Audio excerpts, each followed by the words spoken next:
Hello friends, welcome to get technics. अपन बात कर रहे थे ईएमटी और ईएमटी के अंदर अपन पढ़ रहे थे यूनिफॉर्म प्लेन वेव। और लास्ट लेक्चर में अपने स्टार्ट किया था नॉर्मल इंसिडेंट की अपन बात की थी। अपन ने पढ़ा था वेव रिफ्लेक्शन एंड रिफ्लेक्शन की बात कर रहे थे, जिसके अंदर फर्स्ट केस अपन ने स्टार्ट किया था नॉर्मल इंसिडेंस, और इसके बाद अपन करेंगे ओब्लिक इंसिडेंस। तो नॉर्मल इंसिडेंट की अपन ने बात की थी, रिफ्लेक्शन कोफिशिएंट की बात की थी, ट्रांसमिशन कोफिशिएंट की बात की थी।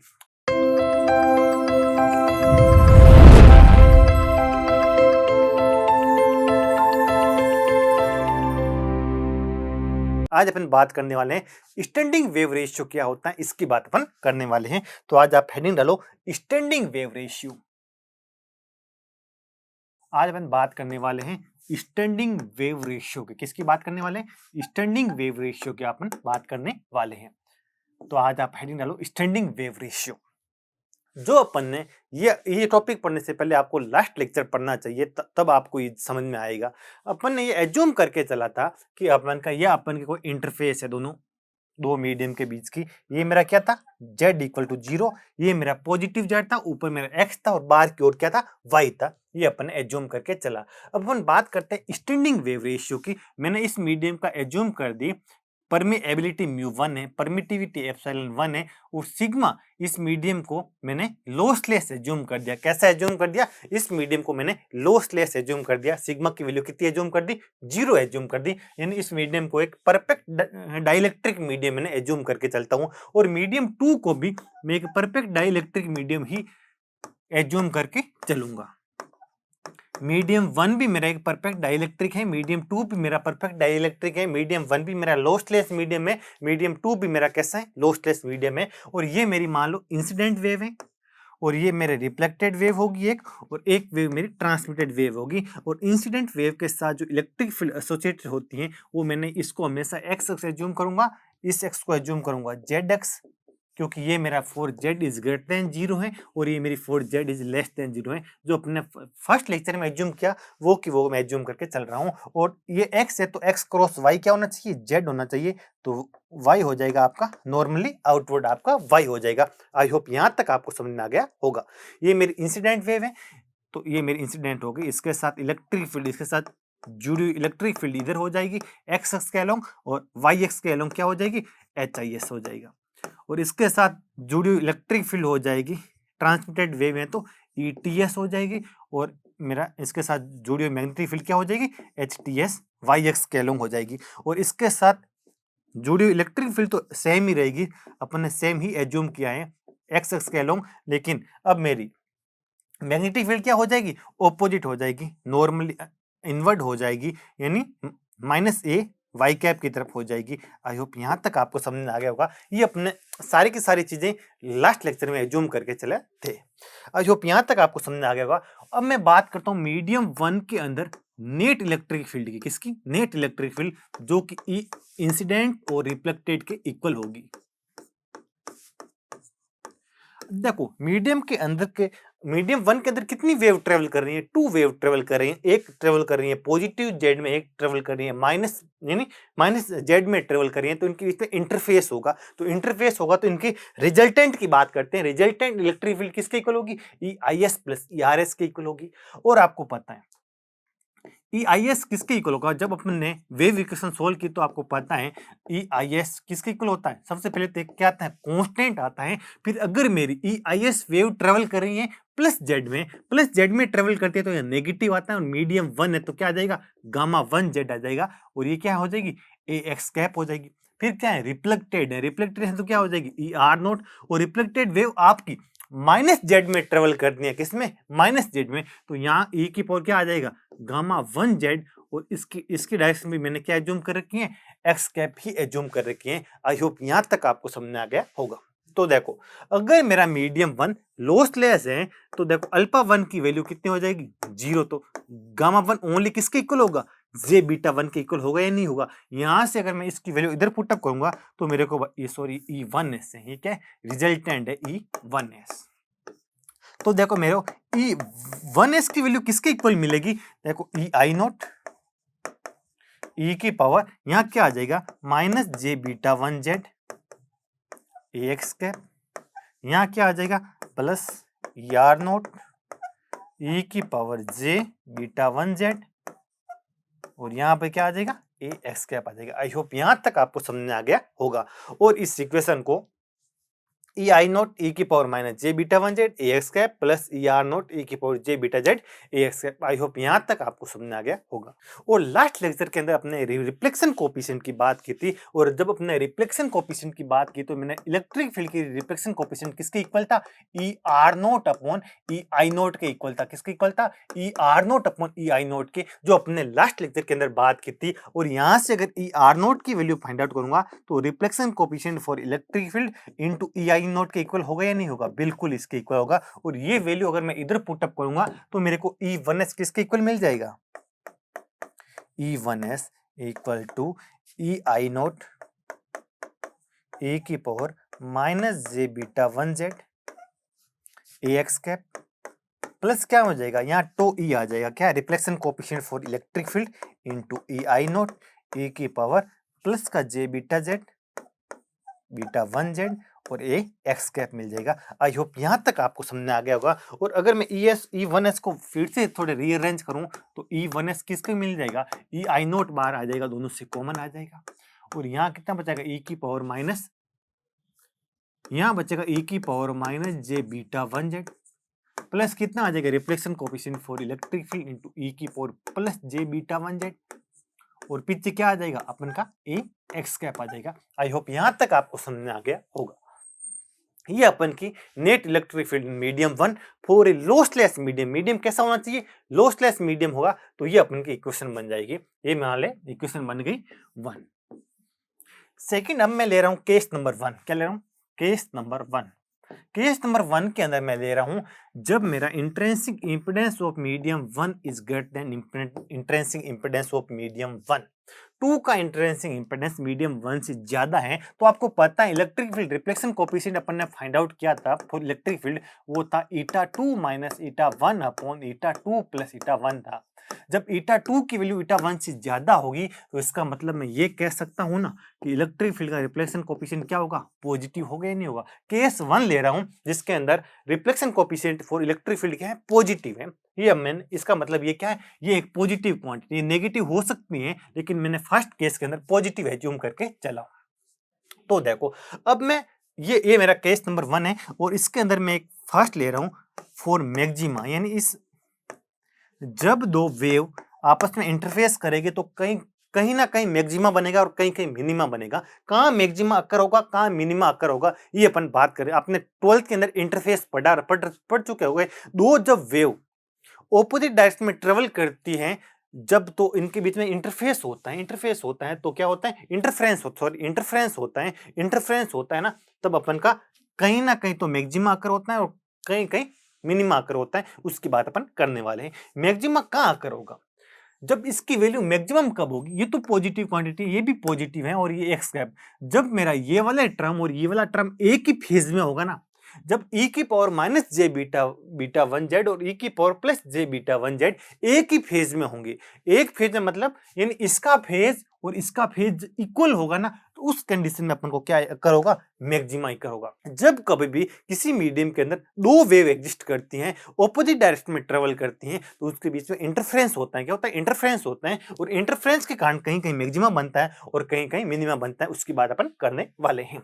तो बताओ मैक्सिमा कब बनेगा, जब ये वाला और ये वाला दोनों टर्म एक ही फेज में होने चाहिए, क्योंकि यहाँ पॉजिटिव है और ये एक ही फेज में हो जाएंगे तो अपन का क्या बनेगा, मैक्सिमा बनेगा। और एक फेज में होने का क्या मतलब है, ये इसका कितना फेज है, बीटा कितना है, जे के मल्टीप्लाई में कितना फेज है, बीटा 1z। अपन बात कर रहे हैं मैक्सिमा की, इसके मल्टीप्लाई में कितना फेज है, बीटा 1z। ये आपस में क्या होना चाहिए, इक्वल हो सकता है और इक्वल के साथ क्या होना चाहिए, 2m पाई का, ये भी हो सकता है, सम हो सकता है, क्योंकि आपको पता है e की पावर j के अंदर 2m पाई का कोई सिग्निफिकेंस नहीं रहता है। क्या नहीं रहता है, देखो e की पावर इधर मैं कहता हूं j थीटा और इधर मैं रखता हूं e की पावर j थीटा प्लस 2 पाई रख देता हूं, तो ये टर्म तो सेम ही है ना। अगर थीटा के अंदर कुछ भी ऐड करूंगा ना 2 पाई का मल्टीप्लाई, तो ई की पावर जे में कुछ फर्क नहीं पड़ेगा, क्योंकि अगर मैं अलग अलग कहूंगा तो ई की पावर जे थीटा डॉट ई की पावर जे 2 पाई बनेगा ही नहीं बनेगा बिल्कुल। और इसके वैल्यू कितनी होती है, कोस 2 पाई प्लस जे साइन 2 पाई, और कोस 2 पाई की वैल्यू हमेशा कितनी होती है, 1 होती है, तो ये हमेशा किसके इक्वल होगा, 1 के इक्वल हो जाएगा, और ये जे थीटा के इक्वल ही रहेगा। यानी 2m पाई, यानी 2 पाई का कोई भी मल्टीप्लाई अपन ई की पावर जे में ऐड करें तो उससे कोई फर्क नहीं पड़ता है। तो देखो ये फेज इस फेज के इक्वल होना चाहिए, और प्लस कितना लगा दिया मैंने, 2m पाई का प्लस हो सकता है, क्योंकि इस 2m पाई का ई की पावर जे में कुछ फर्क नहीं पड़ेगा। यहाँ पर m की वैल्यू कुछ भी हो सकती है, m की वैल्यू 0 1 2 कुछ भी हो सकती है। आई होप यहाँ तक आपको समझ आ गया। जब m की वैल्यू 0 हो जाएगी तो दोनों फेज एग्जैक्टली इक्वल हो जाएंगे। जब m की वैल्यू 1 होगी तो ये फेज इक्वल हो जाएगा, लेकिन इससे ये फेज इससे कितना 2 पाई ज्यादा होगा। 2 पाई ज्यादा होना मतलब सेम ही है। आपको पता है साइन या कोस में थीटा के अंदर 2 पाई ऐड करता हूं तो उससे कोई फर्क नहीं पड़ता है। 2 पाई का मतलब क्या होता है, वापस घूम के उसी साइकिल में आना है, तो 2 पाई का एडिशन से कुछ भी फर्क नहीं पड़ेगा, दोनों फेज क्या होंगे, इक्वल ही होंगे, और m की वैल्यू 0 1 2 इक्वल हो सकती है। तो यहां पर आप देखो, अगर इस चीज को मैं इधर लेके आऊंगा तो मेरा क्या क्या बनेगा, -2, और उसको उधर लाऊंगा तो क्या बचेगा, -2 beta 1 z max equal to 2m pi होगा या नहीं होगा, बिल्कुल। और 2 से 2 क्या हो जाएगा, कैंसिल हो जाएगा। और आपको पता है बीटा की वैल्यू कितनी होती है, 2 पाई अपॉन लैम्बडा होती है, लैम्बडा 1 आ जाएगा, मीडियम 1 तो 1 आ जाएगा। यहाँ क्या हो जाएगा, जेड मैक्स हो जाएगा, और इधर कितना बचेगा, m पाई बचेगा, कितना बचेगा, m पाई, और अपन का पाई से पाई क्या हो जाएगा, कैंसिल हो जाएगा। और यहाँ से आपको जेड मैक्स की वैल्यू कितनी मिलेगी, -m लैम्बडा 1 अपॉन 2 पे अपन को क्या मिलेगी, जेड मैक्स की वैल्यू मिलेगी। किसकी वैल्यू मिलेगी, जेड मैक्स की वैल्यू हमेशा अपन कहाँ मिलेगी, -m लैम्बडा 1 अपॉन 2 पे मिलेगी। आई होप यहां तक आपको समझ आ गया होगा। और इसी के अंदर मैं अगर ले रहा हूं केस नंबर 2 ले रहा हूं, देखो सबसे फर्स्ट केस तो मैंने लिया इसके अंदर फॉर मैक्सिमा। अब मैं अगर ले रहा हूं फॉर मिनिमा, किसके लिए, अगर मैं बात करता हूं मिनिमा के लिए, तो अगर मिनिमा अकर होगा तो ये एक दूसरे से आउट ऑफ फेज होने चाहिए। ये और ये क्या होना चाहिए, आउट ऑफ फेज होना चाहिए। तो आउट ऑफ फेज की कंडीशन क्या होनी चाहिए, आउट ऑफ फेज की कंडीशन होती है यानी -β1 जेड मिनिमम की वैल्यू β1 जेड मिनिमम के इक्वल तो होनी चाहिए। आउट ऑफ फेज का मतलब क्या होना चाहिए, यानी ओड मल्टीपल ऑफ पाई होना चाहिए, 2 पाई का मल्टीप्लाई नहीं होना चाहिए। इन ओड मल्टीप्लाई ऑफ पाई होएगा ना, तो आपको पता है ये आउट ऑफ फेज की कंडीशन है। तो आपको पता है e की पावर में कुछ भी हो 2m पाई का तो कुछ फर्क होता नहीं है, और प्लस ये सिंपल सा पाई बचेगा ना, तो e की पावर जे पाई क्या बचेगा, कोस पाई प्लस जे साइन पाई। साइन पाई की वैल्यू तो कितनी होती है, 0, और कोस पाई की वैल्यू क्या होती है, -1। तो इसकी वजह से एक दूसरे से क्या हो जाएंगे, ऑपोजिट फेज में होंगी, और ऑपोजिट फेज में होने की कंडीशन क्या होना चाहिए, पाई का ओड मल्टीप्लाई होनी चाहिए, और जबकि सेम फेज में होने के लिए पाई का क्या होना चाहिए, इवन। सो देखो अगर आपका पाई के इवन मल्टीप्लाई में है तो वो सेम फेज में अकर होंगे, और अगर आपके पाई के ओड मल्टीप्लाई में है तो वो ऑपोजिट फेज में अकर होंगे। आई होप यहां तक आपको समझ में आ गया होगा। देखो और इसको मैं और अगर सोल्व करता हूं तो -2 β1 जेड मिनिमम की वैल्यू किसके इक्वल हो जाएगी, ये हो जाएगी 2m + 1 पाई के इक्वल होगी या नहीं होगी, बिल्कुल। और यहां से अगर मैं β1 की वैल्यू रखता हूं तो कितनी हो जाएगी, 2 पाई अपॉन लैम्बडा 1 के इक्वल हो जाएगी। पाई से पाई अगर कैंसिल करता हूं तो यहां से मेरे जेड मिनिमम की वैल्यू किसकी इक्वल मिलेगी, जेड मिनिमम की वैल्यू मिलेगी -2m + 1 लैम्बडा 1/4 के इक्वल मिलेगी। मिलेगी नहीं मिलेगी, बिल्कुल मिलेगी। और ये भी वैल्यू आपको पता होनी चाहिए। आई होप यहां तक आपको समझ में आ गया होगा। ये अपन का बना था फर्स्ट केस। मैं अगर इस केस की अगर मैं बात करता हूं मैक्सिमा की, तो देखो अगर देखो ये और ये मेरा एक ही फेज में होगा, मतलब ये और ये मेरा क्या होगा, इक्वल होगा। इक्वल होगा तो मैं अगर इसका एम्पलीट्यूड लूंगा ना, जब E1S का मैं एम्पलीट्यूड लूंगा मैक्सिमा के केस में, तो देखो ये अपन का ई आई नोट तो है ना, बाहर कॉमन है, तो ये तो ई आई नोट तो बचेगा ही बचेगा, ई आई नोट इंटू 1 प्लस ये तो बचेगा ही बचेगा 2e। और आपका सेम फेज में, सेम फेज का मतलब ये वाली वैल्यू इस वैल्यू के इक्वल है, ये और ये आपस में इक्वल है, तो इक्वल है तो इससे है ना, इस कोष्टक के क्या आ जाएंगे, इस ब्रैकेट के बाहर आ जाएंगे, और e की पावर j थीटा का एम्पलीट्यूड हमेशा 1 होता है, तो वो क्या हो जाएगा, रिमूव हो जाएगा, और E1 मैक्सिमा, E1x मैक्सिमा का एम्पलीट्यूड हमेशा किसके इक्वल होगा, ई आई नोट 1 प्लस 2e के इक्वल होगा। ये चीज भी आपको मोस्ट इंपॉर्टेंट याद होनी ही चाहिए बिल्कुल। और अगर मैं यहां पर अगर मैं बात करता हूं E1s के एम्पलीट्यूड के मिनिमा की बात करूं, तो ई आई नोट तो आपको क्या आ जाएगा, बाहर ही रहेगा, ये आप ई आई नोट तो रहेगा बाहर। जब ऑपोजिट फेज में होंगे तो ये और ये आपस में है ना सेम तो होंगे, लेकिन ई की पावर जे बीटा 1 जेड इसका ऑपोजिट होगा, इसका नेगेटिव होगा, तो यहाँ एक क्या आ जाएगा, नेगेटिव साइन आएगा, और ये आपस में ये फिर क्या आ जाएगा, बाहर कॉमन आएगा, बाहर कॉमन आएगा तो इसका एम्पलीट्यूड तो कितना हो जाएगा, 1 होगा, और यहाँ पर कितना आ जाएगा 1 माइनस, ये आपका इसका E1s मिनिमा की वैल्यू आपको मिल गई। आई होप यहाँ तक आपको समझ में आ गया होगा। ये अगर आपको समझ में नहीं आया तो मैं वापस समझा देता हूँ। देखो आपको E1s की वैल्यू किसके इक्वल मिली थी, ई आई नोट e की power minus J beta 1 Z plus 2e e की पावर जे बीटा 1 जेड, यही तो मिली थी आपको ax कैप। और in the case of maxima, maxima occur होगा ना तो इसका एम्पलीट्यूड ये और ये आपस में इक्वल होंगे, तभी तो मैं बोल रहा हूं इन फेज होने का मतलब e की power J beta 1 Z e की पावर जे बीटा 1 जेड के इक्वल होगा, तभी तो अपन बोल रहे हैं इन फेज, इन ये इक्वल होगा तो बाहर क्या आ जाएगा, कॉमन आ जाएगा, ये और ये आपस में इक्वल है, और इक्वल है तो मैं इसको लिख देता हूं बाहर, e की power minus J beta 1 Z, अंदर कितना बचेगा 1 प्लस 2e ए एक्स कैप। और अब मैं अगर इसका एम्पलीट्यूड लूंगा तो ये तो सेम रहेगा, और इसका एम्पलीट्यूड कितना हो जाएगा, 1 होगा या नहीं होगा, तो बिल्कुल इसका 1 हो जाएगा, और 1 प्लस 2 ही बचेगा, तो यही मैंने पीछे वाले में लिखा है। जब ये ऑपोजिट फेज में होंगे ना तो देखो, तो ये और ये आपस में क्या होंगे, ऑपोजिट फेज में होंगे, इसका मतलब जी की पावर जे बीटा 1 जेड क्या होगा, माइनस ऑफ ई की power minus J beta 1 Z के इक्वल होगा, इसको बोला जाता है ऑपोजिट फेज। ये इक्वल तो होंगे विथ ऑपोजिट फेज होंगे, तो यहां पर से अगर मैं ई आई नोट ई की पावर जे बीटा 1 जेड को बाहर कॉमन लूंगा तो अंदर कितना बचेगा 1, ये ऑपोजिट फेज में तो ये इसके इक्वल है, अगर रखूंगा तो इधर क्या आएगा, नेगेटिव साइन आएगा, फिर तो ई बचेगा और ए एक्स कैप लगेगा, फिर इसका एम्पलीट्यूड लूंगा तो ये तो सेम बचेगा, इसका कितना होता है एम्पलीट्यूड 1 होता है, ई की पावर जे थीटा का एम्पलीट्यूड हमेशा 1 होता है, तो यहाँ आंसर कितना आ जाएगा, E I note 1 minus 2e आ जाएगा। आई होप ये आपको समझ में आ गया होगा। तो देखो, तो अपन का जेड मैक्स की वैल्यू कितनी मिली, माइनस एम लैम्बडा 1/4, और आपको E1s मैक्स की वैल्यू कितनी मिली, ये आपको मिली ई आई नोट 1 प्लस 2e के इक्वल मिलेगी, और आपको जेड मिनिमा की वैल्यू कितनी मिली, तो आपको पता है आपको जेड मिनिमा की वैल्यू मिली -2m + 1 λ/4, इसकी वैल्यू मिली -2m + 1 λ/4।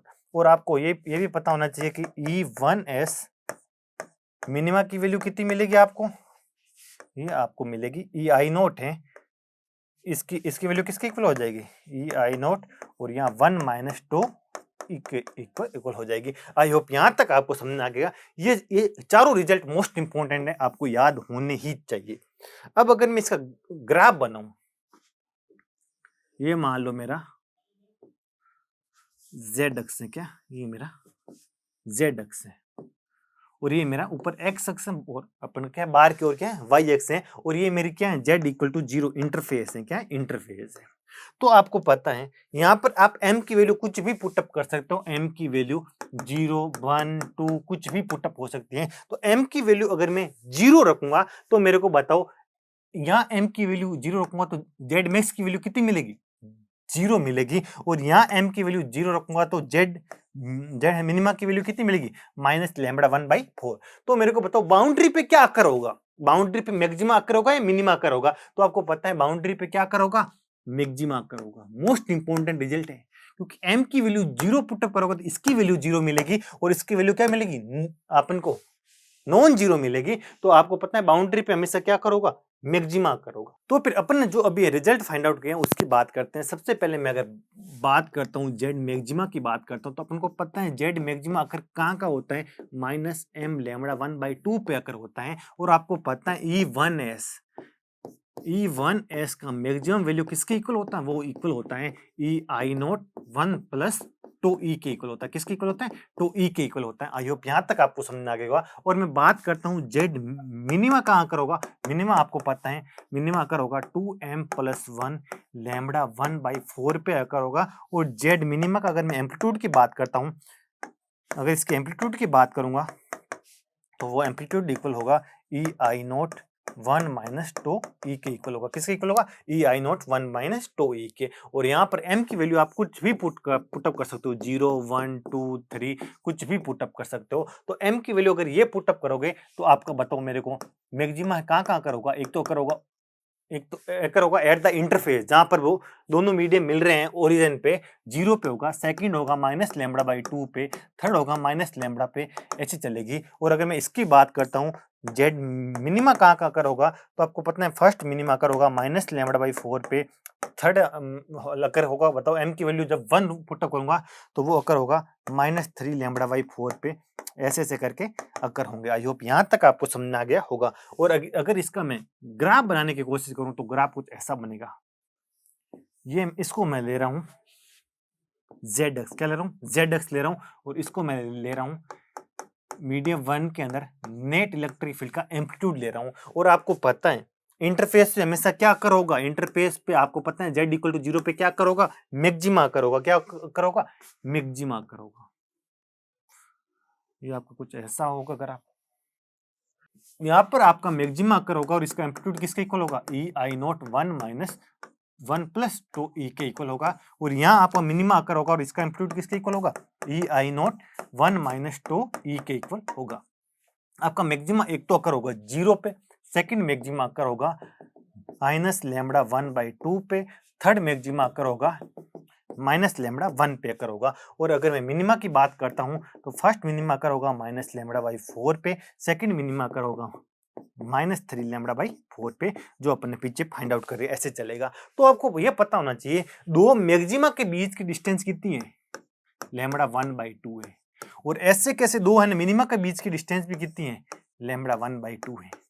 एक मैक्सिमा और एक मिनिमा के बीच की डिस्टेंस कितनी है, लैम्बडा 1/4 है। ये भी आपको पता होना चाहिए। एक मिनिमा और एक मैक्सिमा के बीच की डिस्टेंस लैम्बडा बाई 4 है, और एक मिनिमा और है दो मिनिमा या दो मैक्सिमा के बीच की डिस्टेंस लैम्बडा बाई 2 होती है। आई होप यहां तक आपको समझ आ गया होगा। अब यहाँ एक टर्म आता है स्टैंडिंग वेव रेशियो। क्या, स्टैंडिंग वेव रेशियो, जिसको अपन बोलते हैं, इसकी डेफिनेशन होती है नेट इलेक्ट्रिक फील्ड के मैग्नीट्यूड का maxima upon net electric field के मैग्नीट्यूड का मिनिमा का रेशियो। किसका रेशियो, मिनिमा का रेशियो। और आपको पता है मैक्सिमा किसके इक्वल है, EI0 1 + 2E, मिनिमा किसके इक्वल है, EI0 1 - 2E। इनका रेशियो करूंगा तो EI0 से EI0 कैंसिल हो जाएगा, ऊपर कितना बचेगा 1 + 2E अपॉन 1 ये आपका रेशियो बच गया। और इसी को अपन स्टैंडिंग वेव रेशियो बोलते हैं। क्या बोलते हैं, standing wave ratio. I hope यहां तक आपको समझ आ गया होगा। इसको अपन इस केस में क्या बोलते हैं, स्टैंडिंग वेव रेशियो। तो इसके साथ अगर ये का ये मैं अगर मैं मैग्नेटिक फील्ड के साथ करूंगा तो जहां पर मेरे को इलेक्ट्रिक फील्ड का मैक्सिमा आकर हुआ है वहां मैग्नेटिक फील्ड का मिनिमा आकर होगा। और जहां इलेक्ट्रिक फील्ड का मिनिमा आकर हुआ है वहां मैग्नेटिक फील्ड का क्या आकर होता है, ऑलवेज मैक्सिमा। तो इस केस में जब मेरा रिफ्लेक्शन कोएफिशिएंट पॉजिटिव है उस केस में इलेक्ट्रिक फील्ड का बाउंड्री पे मैक्सिमा ही अकर होगा। ये मोस्ट इंपॉर्टेंट रिजल्ट है। यानी बाउंड्री पे मैक्सिमा कब अकर होगा, जब आपका टो इज ग्रेटर देन 0 और किसका, इलेक्ट्रिक फील्ड का। इलेक्ट्रिक फील्ड का मैक्सिमा है तो मैग्नेटिक फील्ड का क्या अकर होगा, मिनिमा अकर होगा। और आपको मैग्नेटिक फील्ड के लिए कुछ ऐसा ग्राफ मिलेगा, आपको ये आपको ग्राफ मिलेगा। और इसका एम्पलीट्यूड, इसका तो मैंने है ना एम्पलीट्यूड ज्यादा दिखा रहा है, इसका मैंने क्यों दिखाया कम, आपको पता है इसका एम्पलीट्यूड क्या होता है, अगर मिनिमा है तो इसका भी 1 माइनस टू ई होगा, अपॉन कितना आ जाएगा, ईटा 1 आ जाएगा। किसके इक्वल आ जाएगा, ईटा 1 के इक्वल आ जाएगा। और अगर इसकी बात करूंगा ना तो इसकी वैल्यू किसके हो जाएगी, E I naught upon eta 1, 1 plus two E के इक्वल हो जाएगा। किसके इक्वल हो जाएगा, 1 प्लस टू ई के इक्वल हो जाएगा। जहां इलेक्ट्रिक फील्ड का मैक्सिमा अकर होता है वहां मैग्नेटिक फील्ड का मिनिमा अकर होगा। ये मेरा क्या हो जाएगा, ये मेरा मैग्नेटिक फील्ड का क्या हो जाएगा, मिनिमा अकर हो जाएगा। H1s क्या हो जाएगा, मिनिमा अकर हो जाएगा। और इसको क्या बोल दूंगा, H1s का क्या हो जाएगा, मैक्सिमा। अगर आप H1s को भी सोल्व करोगे और वो का वो प्रोसेस फॉलो करोगे तो यही आपको मिलना है। आई होप यहां तक आपको समझ आ गया होगा, ये आपको पता होना चाहिए। तो स्टैंडिंग वेव का रेशियो अपन ऐसे भी लिख सकते हैं E1s maximum upon E1s minima, या फिर आप ऐसे भी लिख सकते हो H1s का मैक्सिमा अपॉन H1s का मिनिमा। इसका रेशियो भी तो इसी के इक्वल आएगा। देख लो ईटा 1 से ईटा 1 आपस में कैंसिल आउट हो जाएगा, फिर क्या सेम रेशियो आएगा। इसको अपन बोलते हैं स्टैंडिंग वेव रेशियो। क्या बोलते हैं, स्टैंडिंग वेव रेशियो। ये अपन ने बात की है for two e is greater than 0। तो इतना आपको सोचने की बात है ही नहीं है।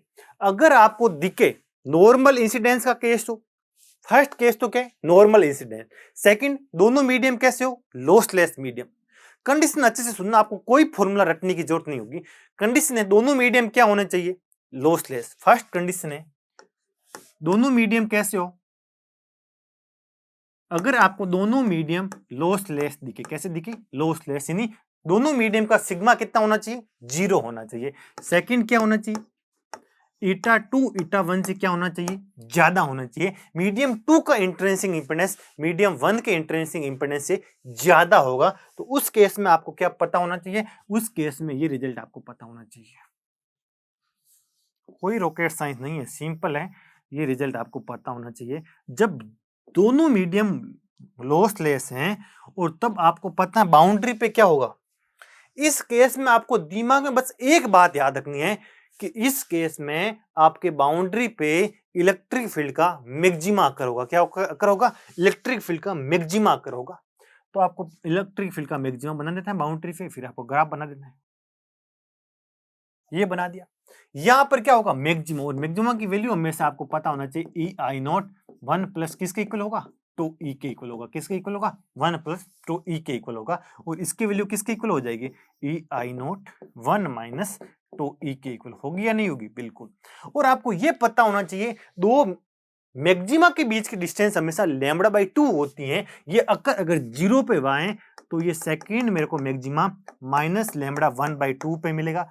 थर्ड मेरे को मैक्सिमा, फिर इसमें लैम्बडा बाई 2 ऐड करूंगा कितना मिलेगा, माइनस लैम्बडा बाई 2। और ये पता होना चाहिए एक मैक्सिमा और एक मिनिमा के बीच की डिस्टेंस लैम्बडा बाई 4 होती है। तो ये मेरे को मिलेगा लैम्बडा 1 बाई 4 पे। और सेकंड मेरे को मिनिमा, इसके अंदर लैम्बडा बाई 4 ऐड करूंगा तो कितना हो जाएगा, माइनस 3 लैम्बडा बाई 4 पे ऐड होगा। ये छोटी चीज है, ये आपको पता हो तो सारे क्वेश्चन बनेंगे। गेट में ऐसा कोई क्वेश्चन है वो आपसे नहीं बना, ऐसा हो ही नहीं सकता। आपको रिजल्ट पता होना चाहिए। जब टू ई ग्रेटर देन 0 है तो इलेक्ट्रिक फील्ड का क्या आकर होगा, मैक्सिमा आकर होगा। क्या होगा, मैक्सिमा। और जहां इलेक्ट्रिक फील्ड का मैक्सिमा आकर होगा वहां मैग्नेटिक फील्ड का क्या आकर होता है, मिनिमा आकर होता है। तो यहाँ मैग्नेटिक फील्ड का मिनिमा, यहाँ इसका मैक्सिमा, वापिस इधर इसका मिनिमा, वापिस इधर इसका मैक्सिमा, वापिस इधर इसका मिनिमा। आई होप ये आपको ग्राफ, ये किसका है, ये आपको मैग्नेटिक फील्ड का ग्राफ है और ये आपका इलेक्ट्रिक फील्ड का ग्राफ है। जहां इलेक्ट्रिक फील्ड का मैक्सिमा वहां मैग्नेटिक फील्ड का मिनिमा। और इसके मैक्सिमा की वैल्यू किसकी इक्वल हो जाएगी, ई आई नॉट 1 प्लस 2 ये तो रहेगा। अपॉन में आपको कुछ नहीं करना, मीडियम 1 के इंट्रिंसिक इंपेडेंस से क्या कर देना है, डिवाइड कर देना है। मिनिमा सेम ही रहेगा, यहाँ पर भी कितना, ई आई नॉट 1 माइनस 2 ई के इक्वल रहेगा। अपॉन में कितना आ जाएगा, सिंपली ईटा 1 आ जाएगा। आई होप यहां तक आपको समझ आ गया होगा। और इसके भी मैग्नेटिक फील्ड के भी मैक्सिमा के बीच का उतना ही गैप होता है, मिनिमा के बीच का भी उतना ही गैप होता है, मैक्सिमा और मिनिमा के बीच में भी उतना ही गैप होता है। और यहाँ स्टैंडिंग वेव रेशियो बताए तो आप चाहे मैग्नेटिक फील्ड की maximum value upon magnetic field की मिनिमम वैल्यू ले लो, या फिर इलेक्ट्रिक फील्ड की maximum value upon electric field की मिनिमम वैल्यू ले लो। Both are same thing. तो अपन ये भी लिख सकते हैं S equal to 1 plus 2E upon 1 minus 2E मिल जाएगा। इसको बोलते हैं standing wave ratio. I hope ये रिजल्ट आपको पता होना चाहिए। यहां तक आई होप आपको समझ आ गया होगा। और सेकंड मैं केस लेता हूं, अगर मेरे बोथ मीडियम अभी भी क्या होने चाहिए, दोनों के दोनों मीडियम कैसे होने चाहिए, दोनों के दोनों मीडियम अगर लॉसलेस है। सेकंड, अब ईटा 1 इज ग्रेटर देन ईटा 2 हो जाए, मतलब इलेक्ट्रिक फील्ड का रिफ्लेक्शन कोएफिशिएंट नेगेटिव मिल जाए। क्या मिल जाए? नेगेटिव मिल जाए। तो इस केस में बाउंड्री पे इलेक्ट्रिक फील्ड का मिनिमा आकर होगा। ये रिजल्ट आपको पता होना चाहिए। बस इतना सा, आपको ज्यादा कुछ मैक्सिमम मिनिमम उलझना नहीं है, इतना आपको बस पता हो गया तो सारे क्वेश्चन स्टैंडिंग वेव सब कुछ उड़ने वाला है। कोई रॉकेट साइंस नहीं है। आपको यहां पर पता होना चाहिए इस केस में, कौन से केस में, जब इलेक्ट्रिक फील्ड का रिफ्लेक्शन कोएफिशिएंट नेगेटिव हो तो इस केस में बाउंड्री पे हमेशा क्या बनता है? मिनिमा कर होता है। इलेक्ट्रिक फील्ड का मिनिमा कर होता है, ये ध्यान ध्यान रखना। क्या इलेक्ट्रिक फील्ड का मिनिमा कर होगा तो इलेक्ट्रिक फील्ड का मैक्सिमा किसके इक्वल होता है? ई आई नॉट 1 प्लस क्या होता है? टो ई के इक्वल होता है। किसके? पॉजिटिव टो ई के इक्वल होना चाहिए। जबकि यहां पर तो अपना क्या है? टो ई क्या है? नेगेटिव है। क्या है? टो ई नेगेटिव है। तो यहां मैं क्या लिख दूंगा? 1 plus mod of two E. क्या आ जाएगा? 1 प्लस मोड ऑफ टो ई के इक्वल हो जाएगा। आई होप यहां तक आपको समझ आ गया होगा। और इसका मिनिमा किसका इक्वल होगा? A I naught 1 minus mod of two E. क्या होगा? 1 में से टो ई तो नेगेटिव है, लेकिन इसका एम्पलीट्यूड क्या हो जाएगा? पॉजिटिव। कुछ क्वांटिटी क्या होगी? सब्ट्रैक्ट होनी चाहिए। यहाँ कुछ क्वांटिटी क्या होनी चाहिए? ऐड होनी चाहिए। इसलिए अपन यहाँ पर टो ई का हमेशा क्या लेते हैं? मैग्नीट्यूड लेते हैं। ये दिमाग में होना चाहिए। ये अगर इसका अगर मिनिमा अगर हुआ 0 पे तो सेकंड मिनिमा के बीच की डिस्टेंस कितनी होती है? माइनस लैम्बडा 1/2 होती है। थर्ड मिनिमा के बीच की डिस्टेंस कितनी हो जाएगी? Minus lambda 1। और मिनिमा और मैक्सिमा के बीच की डिस्टेंस कितनी होती है? लैम्बडा/4 होती है। तो ये कहां पर आकर होगा? लैम्बडा/4 पे आकर होगा। और ये कहां पे आकर हो जाएगा? -3 लैम्बडा/1/4 पे आकर हो जाएगा। आई होप यहां तक आपको समझ आ गया होगा। और अगर इलेक्ट्रिक फील्ड का मिनिमा आकर होता ना तो वहां पर क्या हो जाएगा? मैग्नेटिक फील्ड का क्या आकर होगा? मैक्सिमा आकर होगा। और इसके ऑपोजिट ग्राफ बनेगा ही नहीं बनेगा? बिल्कुल ऑपोजिट ग्राफ। आई होप यहां तक आपको समझ आ गया होगा। और अगर मैं इसकी बात करता हूं, इसके अगर मैक्सिमा की बात करता हूं, E I naught upon eta 1 plus mod of two E बनेगा ही नहीं बनेगा? बिल्कुल बनेगा। और अगर मैं इसके मिनिमा की बात करता हूं तो वो क्या बन जाएगा? E I naught upon eta 1 minus mod of two E. ये अपन का मैग्नेटिक फील्ड का ग्राफ है। किसका? मैग्नेटिक फील्ड का ग्राफ है। और ये मेरा किसका ग्राफ है? इलेक्ट्रिक फील्ड का ग्राफ है। और ये मेरी इलेक्ट्रिक फील्ड की मैक्सिमम वैल्यू है। और ये मेरी किसकी हो जाएगी? ये मेरी H1s की मैक्सिमम वैल्यू हो जाएगी। किसकी? H1s की मैक्सिमम वैल्यू हो जाएगी। और ये मेरी इलेक्ट्रिक फील्ड की मिनिमम वैल्यू है। और ये मेरी मैग्नेटिक फील्ड की मिनिमम वैल्यू है। और आपको स्टैंडिंग वेव रेशियो के लिए इलेक्ट्रिक की मैक्सिमम अपॉन इलेक्ट्रिक की मिनिमम या फिर मैग्नेटिक की मैक्सिमम अपॉन मैग्नेटिक की मिनिमम लोगे ना तो आपको स्टैंडिंग वेव रेशियो क्या मिलेगा? स्टैंडिंग वेव रेशियो यहाँ मिलेगा 1 plus mod of two E upon 1 minus mod of two E. आप यही फॉर्मूला याद रखो स्टैंडिंग वेव का। आप हमेशा मोड के साथ याद रखो। अगर टो ई अपना पॉजिटिव होगा तो कुछ फर्क पड़ेगा नहीं। नेगेटिव के केस में हमेशा यही फॉर्मूला यूज होता है। ये दिमाग में सेट होना चाहिए। आपको पता है इलेक्ट्रिक फील्ड रिफ्लेक्शन कोएफिशिएंट की वैल्यू हमेशा 0 से 1 के बीच में होती है। अपने बात कर चुके हैं। और यहां देखो ऊपर 1 के अंदर कुछ पॉजिटिव क्वांटिटी ऐड हो रही है, नीचे सब्ट्रैक्ट हो रही है, ऊपर की वैल्यू नीचे से ज्यादा होगी तो स्टैंडिंग वेव रेशियो की वैल्यू भी हमेशा 1 और इंफिनिटी के बीच में ही होगी। ये भी पता होना चाहिए। और इसकी वैल्यू क्या होगी? टो ई की वैल्यू अपन क्या होगी? 0 और 1 के इक्वल होगी। और अगर आप उनको s दिया हुआ है और टो ई की वैल्यू फाइंड आउट करनी है तो टो ई की वैल्यू किसके इक्वल हो जाएगी? s minus 1 upon s plus 1। क्योंकि इसकी वैल्यू कहां से कहां तक होती है? 0 से 1। तो नीचे प्लस होगा, ऊपर क्या होगा? माइनस होगा। ये भी आपको पता होना चाहिए। ये अपन s से टो ई निकाल सकते हैं और टो ई से s निकाल सकते हैं। तो आई होप आपको स्टैंडिंग वेव रेशियो का कांसेप्ट समझ में आ गया होगा। स्टैंडिंग वेव रेशियो कुछ नहीं हो, इलेक्ट्रिक फील्ड का मैक्सिमा अपॉन इलेक्ट्रिक फील्ड के मिनिमा का रेशियो या फिर मैग्नेटिक फील्ड के मैक्सिमा अपॉन मैग्नेटिक फील्ड के मिनिमा का रेशियो। आपको यह पता होना चाहिए कि जब आपका टो ई लेस देन 0 होगा तो उस केस में बाउंड्री पे मैग्नेटिक फील्ड का मैक्सिमा बनेगा, इलेक्ट्रिक फील्ड का मिनिमा बनेगा। और जिस केस में आपका टो ई ग्रेटर देन 0 होगा उस केस में बाउंड्री पे इलेक्ट्रिक फील्ड का मैक्सिमा बनेगा और मैग्नेटिक फील्ड का क्या बनेगा? मिनिमा बनेगा। ये चीज आपको पता होनी चाहिए। तो ये अपना स्टैंडिंग वेव रेशियो कंप्लीट होता है और इसी के साथ अपना नॉर्मल इंसिडेंस कंप्लीट होता है और अगले लेक्चर में अपन पढ़ेंगे ओब्लिक इंसिडेंट। तो फिर इस लेक्चर के लिए इतना ही। तो थैंक यू सो मच।